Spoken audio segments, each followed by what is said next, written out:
Good Gab, sponsored by Skillskin, a nonprofit organization empowering individuals with disabilities through employment.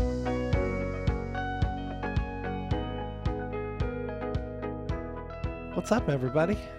We're going to learn about an organization that I didn't know too much about and just recently understood who they were.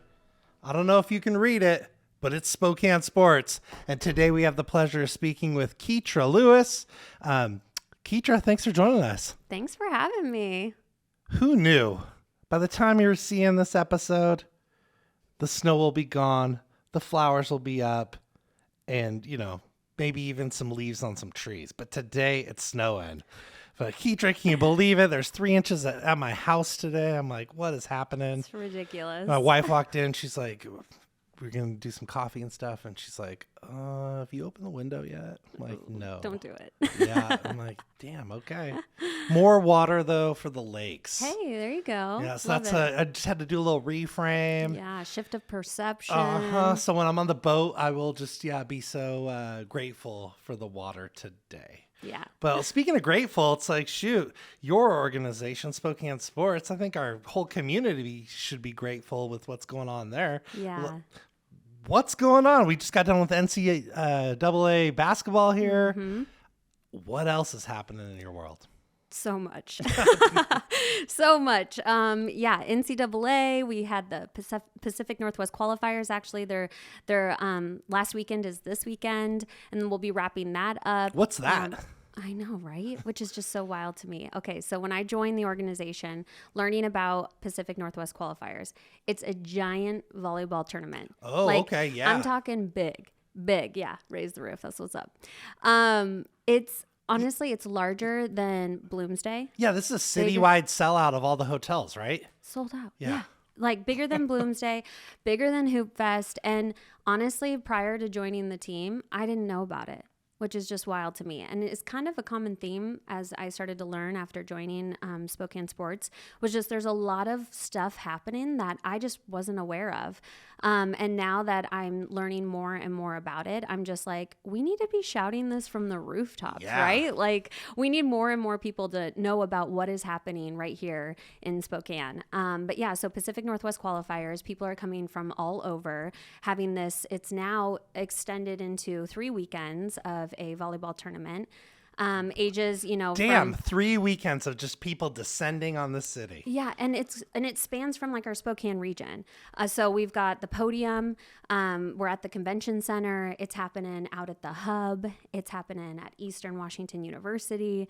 So it's all like there's like every court space we can get. Yeah, so you're definitely, and I'm sure they're probably like, what is this stuff falling from the sky right now as they're, visiting our downtown shops and restaurants and all of that good stuff.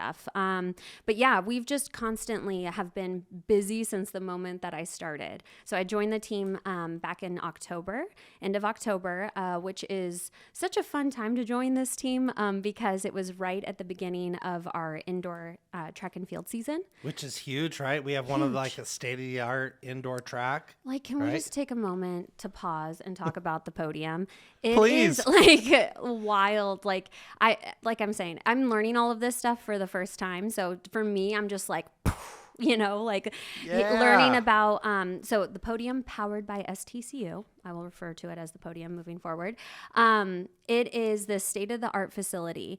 And what is just so incredible about it is it can transform, so the indoor track and field, but then it can transform to then what it was, basketball, wrestling, judo, volleyball, and then didn't we just buy another floor too to like make it a concert floor too? Bingo. Like what? Yes.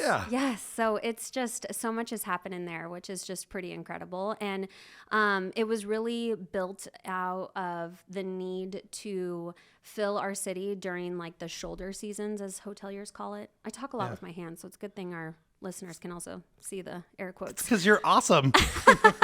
Who doesn't? Yeah. So, it was built really during the time where it's like the slow post-Christmas months.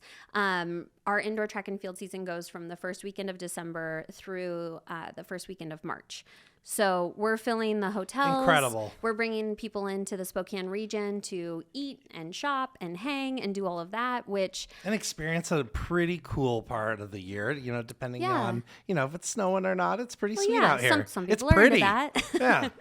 Yeah, no, definitely. So getting people here. Oddly enough, like our 100th episode, we had former Mayor David Condon on, and he was talking about, you know, the North Bank and the vision of the city at the time. And it's like...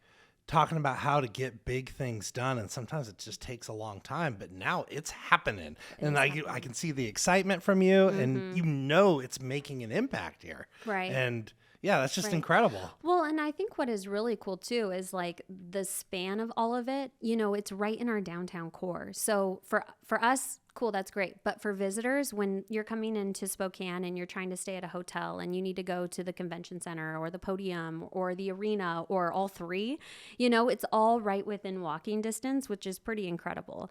And you can stand in like a certain area, several probably, and see all of the facilities. Right. And then you're right in the downtown core. So you've got restaurants and shops. And I mean, we've got the mall, like so much happening where it's pretty incredible. I know I try to think about other, you know, cities in America that I've been to that, you know, have that kind of core facilities so close. Yeah. It's hard to imagine another one that's comparable. Yeah. Yeah, for sure. Okay. So yeah, we're getting through that. What are some of the other parts of Spokane? I never even heard of Spokane Sports, by the way, until I saw your CEO. She was at Empowering Women Who Lead event, and I was there just watching. I was like, she was one of the speakers, and she was inspiring. I was like, okay. But I really didn't even know the organization existed. It's like, no, it's been a powerhouse behind the scenes, making things happen. It's not just the PUD. It's like a whole ecosystem of people who try to get this done. Yeah. Yeah. And honestly, so I hadn't heard of Spokane Sports either. I was told through a group of friends that I'd heard about actually the position. So when I went to go for the position, obviously did some more digging and like who are these people? Right. Well, and prior to so I had a role, but prior to that role, I was actually at Visit Spokane. So I was really surprised that I hadn't heard of Spokane Sports. So Spokane Sports is our city's sports commission. Been around for 35 years. But what is pretty incredible about the team prior to me joining, prior to the newest team members, it was like a team of four, really like rocking and rolling and getting some things done. And the thing about that team is they were super heads down. They knew they needed to like get these bids out there to try to win some big events. Is that how it works? Like you have to bid for events? Yeah. Yeah. So you and it's a pretty extensive process as far as like all the paperwork that goes into it, all the information that they need, laying out all of that, and then sending it off and then kind of like lighting a candle to say like, oh, we hope we win. And then, you know, doing site visits, and there's a lot that goes into behind the scenes of trying to win. But then once Spokane Sports would win the event, they'd come here, they would rock the socks off the athletes coming here, the people that helped to put the event on. Spokane Sports would link arms with a lot of people like the Public Facilities District, Downtown Spokane Partnership, Visit Spokane, like lots of people to make that event a huge success. And then they'd be like heads down, making it happen. The event would go off without a hitch. It'd be amazing. And then they're like, boom, on to the next one. What has shifted in today versus then is with Ashley coming on as our new CEO, she's really looked up to say like, okay, we need to start being able to tell our story. And really that was the whole purpose of my role and getting that filled. In years past, so not just your story like locally, nationally, but locally too. Yeah, well, and that's honestly some of it is like nationally, Spokane is actually pretty well known when it comes to bringing sporting events here. Like it's not a new name. Nobody's like, you know, trying to pronounce our name. Like they know us and they know what we're capable of doing. But one thing that I even quickly recognized was locally, not a lot of us really know about Spokane Sports or what they're making happen because they're just getting stuff done and then moving on to the next thing. I love that, behind the scenes, getting it done, Rolling up but having giant impact. Right, exactly. And so when I came on, so my experience is working with an advertising agency. So I was with a local agency for 8 years. And so I've had the opportunity to work with lots of different brands of, big sizes, small sizes, locally, nationally, globally. Cool. And I had very awesome experience. But what I quickly noticed when joining Spokane Sports was like, we don't have a brand story. Like we've got a logo, we've got some brand colors, but we don't really have a story. And so I started to realize like that is why locally people are having a tough time like latching onto like who we are and what we're doing. And so that has been like my main focus since the day I started, was like really trying to craft that story and how to navigate it depending on who it is you're talking to. So our listeners, we're a bunch of nonprofit leaders, business leaders, and just folks want to know how to, get big things done and move the needle on good. Mm-hmm. Like, what would you tell them? Like, who are you? So locally, I would say, we really help to bring sporting events to Spokane for sports tourism to bring economic impact to our city. And so why is that important? It's that whole like cycle of like bringing dollars into our city so that people like us who live and work and play here, that all goes back into our ecosystem. Okay. So we're thinking about like the economic impact of the work that your organization is doing. I mean, do you happen to know some of those numbers? Yeah, actually. So in 2023, we had over $133 million to our community in economic. 133. Yeah. Wow, that's a lot of money. A lot of cash. Cha-ching. Which is just wild. And that's where I'm like, how many people come to make that kind of impact? So we did have it broken out. So that's looking at about over 86,000 visiting spectators, looking at over 63,000 athletes, and over 3,000 out of town officials and coaches. Cause really those are the, people who help to make these things happen as well. Yeah. Cause they don't necessarily live here. Exactly. That makes sense. So, okay. And that I would say is really what the biggest difference between sports tourism and sports in Spokane. So a lot of times when people are like, oh, Spokane Sports, so do you guys work with like the new soccer team, or are you guys affiliated with like the Chiefs and certain things like that? And I would say that is the biggest differentiator between Spokane Sports, our city sports commission, and some of those entities. Like by all means, we love and link arms with all sports in Spokane, of course. Sure. But really what we're interested in, where our mission and driver is with the sporting events that will help with that economic impact, that will bring sports tourism to the Spokane region. Makes sense to me. It's a great distinction. Yeah. Where's the funding come from to like stand up, the organization? Yeah. So still learning all the things, But I do know that a lot of it is like lodging tax dollars. So when the visitors come and stay with our hotels, that the money coming from that helps to fund Spokane Sports. And I do know too, there's always an opportunity, of course, to be a sponsor. So we're, there's a lot of new roles within Spokane Sports, and one of them is business development. And Marit Jacobs, she's doing an awesome job rocking it. She's really getting out into the community to help to look for sponsors as it pertains to like either with a specific event or with our overall organization, but then also just like connecting more with our community. That's because cool. Again, the biggest thing is like getting people to understand who we are and what we do and why it's important. And so her and I have been really like teaming up a bunch. Like she's still fairly new too, like me. And so we've been like meeting regularly to try to figure out like, I'm crafting the message and then trying to figure out what it is she needs when she goes out talking to people in the community to help people better understand who we are. So how is that team growing then? So it went from 4. What's it look like today? Well, we actually just job offered and he accepted. So I think we are at 10.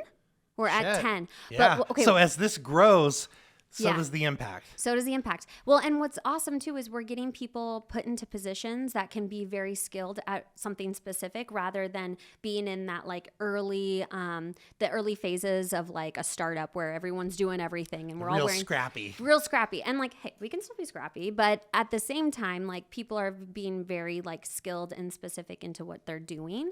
And so that 10th person that I just talked about, we hired a marketing and content coordinator to help support me and what I'm doing. And so that'll be awesome. I can't wait. So we're going to see Spokane Sports everywhere here pretty shortly, aren't we? Yeah. Oh yeah, definitely. Crafting the message, doing a lot more on social. I mean, we live in a wild time right now, right? Where social is just like the power of that tool is just wild to me. We're learning that at Skillskin.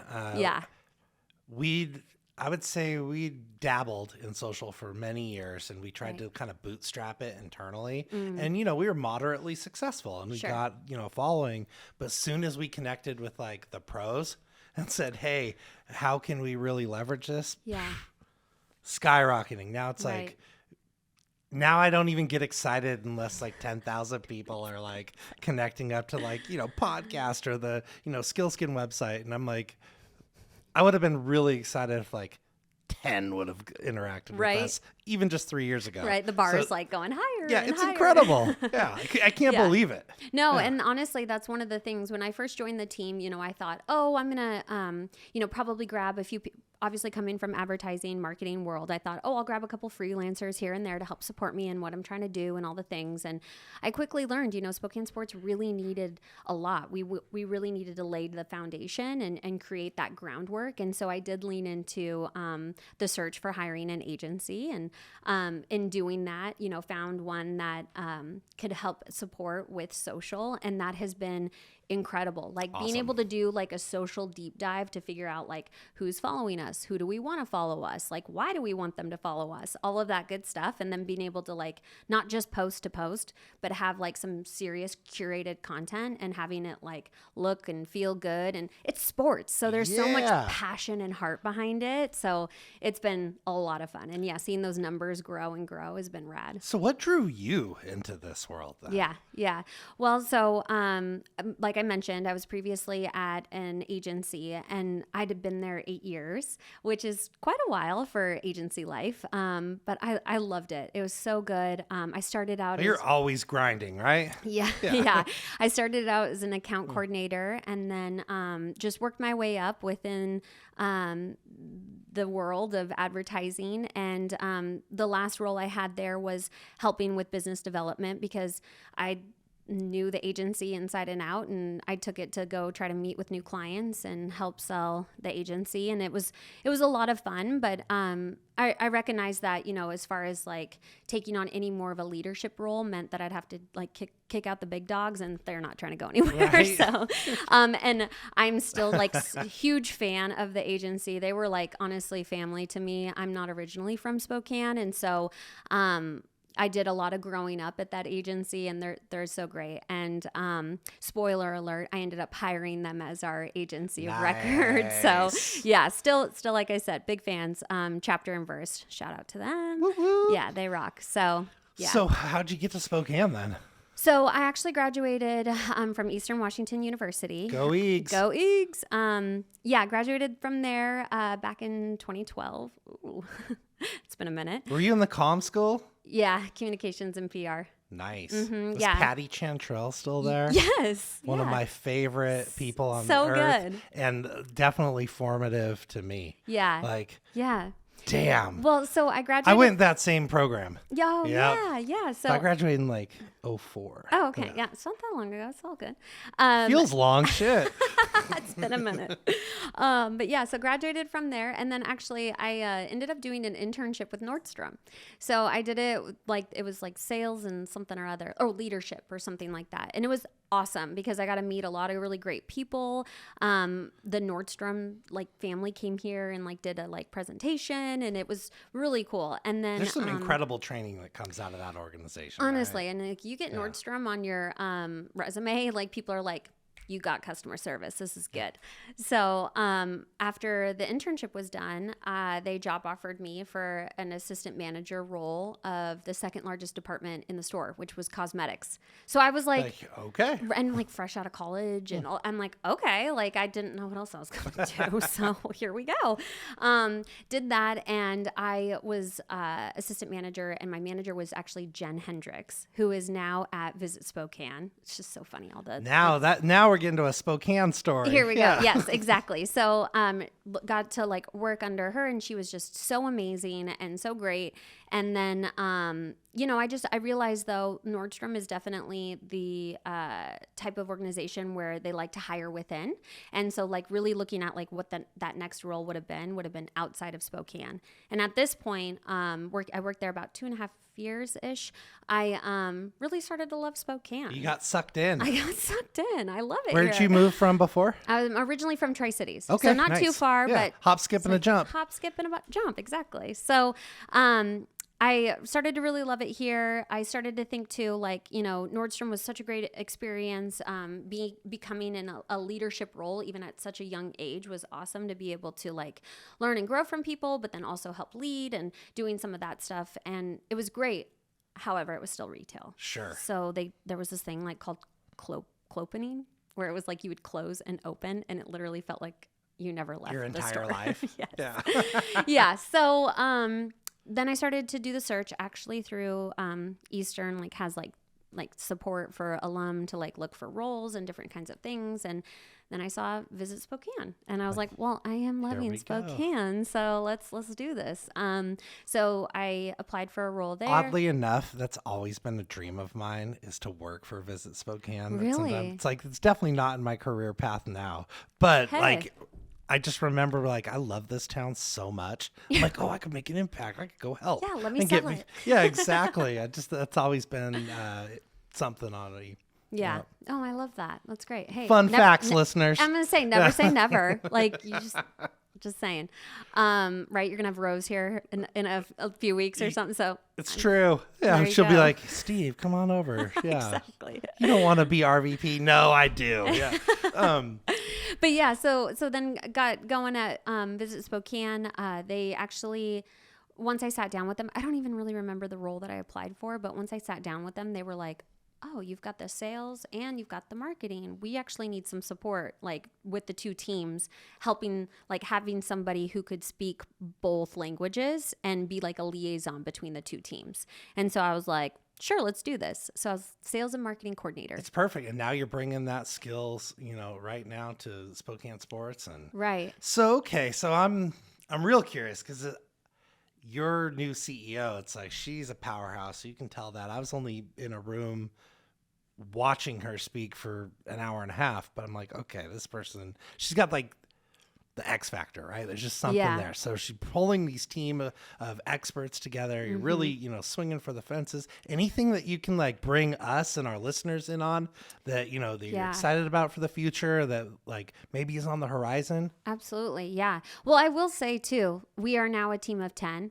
and 8 of us are women, which I think is pretty rad. Yeah, it is. That being in the industry that we are in, with it being sports. But I just think, honestly, talking just a little bit more about like our indoor track and field season, just because like it's huge, right? Our hoteliers are like, our rooms are empty. We need a way to like fill them. And then the podium was created because of it. And now with indoor track and field season, I just experienced my first season of it. And now like I'm able to look at the whole season and figure out ways to make it that much better as it pertains to marketing and ways of, just making it bigger and better. And so I'm really excited to see how we can lean into that. Like, how can we get not only these like visitors excited about that, but even locally, how can we get excited about the indoor track and field season? How can we better market it? Or even so people can show up and support. And all, yes. Yeah. Fill the stands. You're going to get people they have to build more hotel rooms around here, huh? Yeah, exactly. Well, it was funny too, because I think it was NCAA weekend, and it was Friday we had the games, and then Saturday our Velocity soccer team was happening, as well as P&Q, and then Sunday there was more. It was like literally the downtown was buzzing. There was just so much happening, which is incredible. Great problem to have. Yes, it is. And it's, you're all putting it together. I want to go back to that idea of like, women leaders in sports. So I don't know. I'm sorry, everybody. I'm just not a big fan of sports. Like, it's not my thing. So I'm telling on myself. That's okay. Presumably a male dominated world. Sure. How does that play out though in the work that you all are doing? Yeah, well, I think it's great because we are just in a time where that is super exciting, and we're leaning into that, not even just within sports, but within, like, even just look at our community and our community leaders and the leaders that we have here in Spokane that are mostly women.